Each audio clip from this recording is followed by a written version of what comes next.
Hi, I'm sports editor Mike Sherman with columnist John Rohde, and let's play Bracket Breakdown.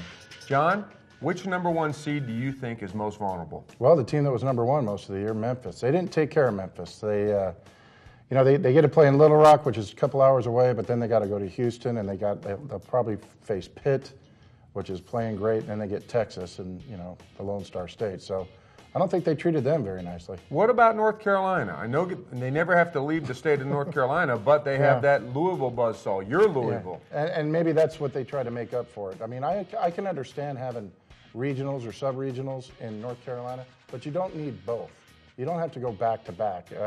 And they plan these things 5-6 years in advance.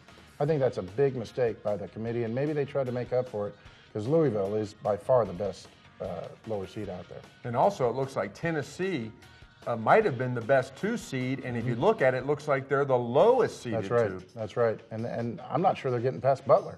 In fact, that's one of my upset picks. What about your Final Four? Final Four, I got Louisville and Kansas, and I got Texas and UCLA. UCLA, I'm most confident with. I mean, I think it's, especially if they get Pac-10 officiating, I think they'll just be fine. But Kansas, slightly tough draw with Georgetown or Vanderbilt. But North Carolina and UCLA have the easiest roads, and Memphis has the toughest. Not a sleeper in the bunch. I keep thinking about, you always do the 5-12 thing or the 6-11 thing. But when it gets to Sweet 16, there's no George Masons out there. I don't sense any.